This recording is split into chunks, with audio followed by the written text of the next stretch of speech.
Chưa vào chứ. Nó tôi đánh nhiều nè. Kem mỏng quá.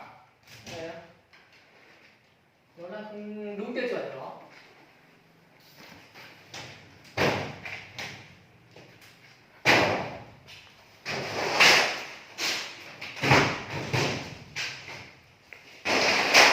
Đấy, anh nhìn này.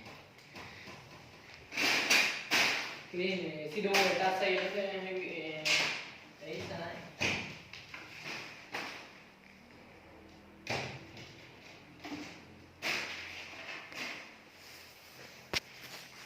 Chắc không phẳng đâu. Sido chạy rồi, chạy xuống. Mặt cái đấy cái mà, đây mặt này.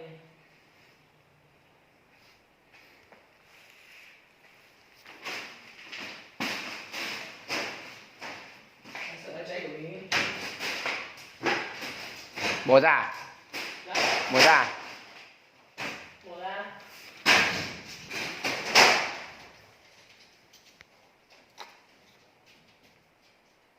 Từ một chiều xuống.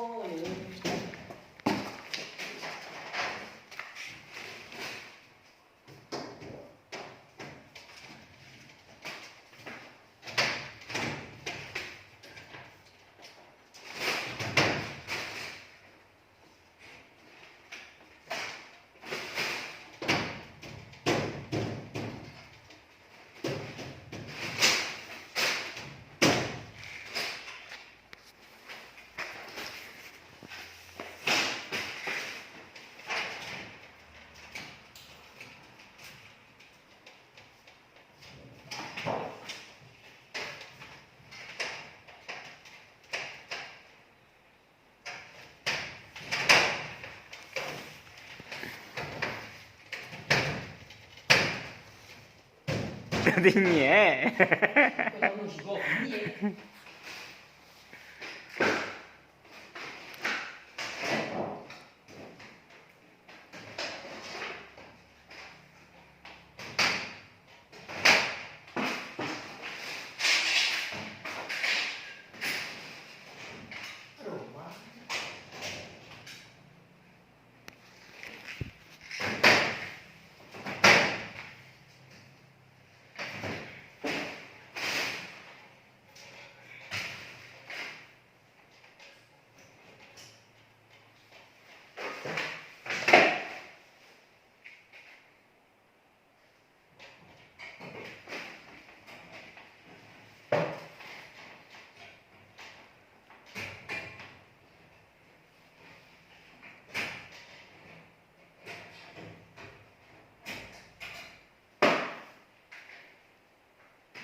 Thô.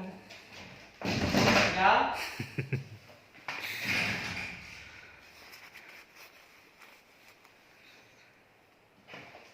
Được không?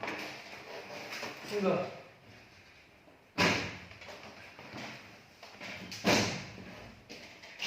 Tháo đi tháo lại này anh quay cho người ta xem nữa. Để em về đâu. Mình trôi cho bộ. Được không?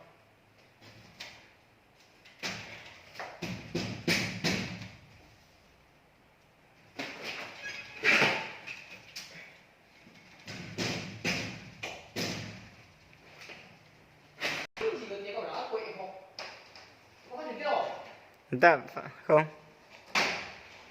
Đây nha. Trần quá nhiều luôn, tầm 200 mét vuông.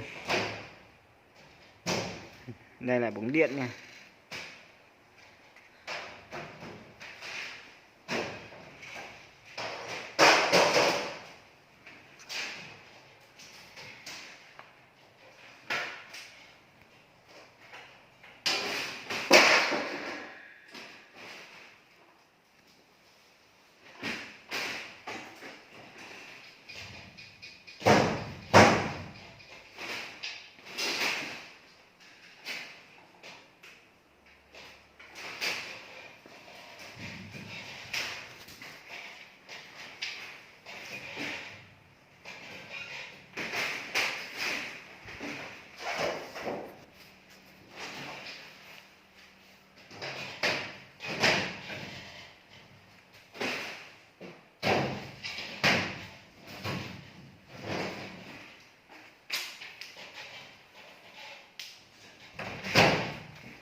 Ừ.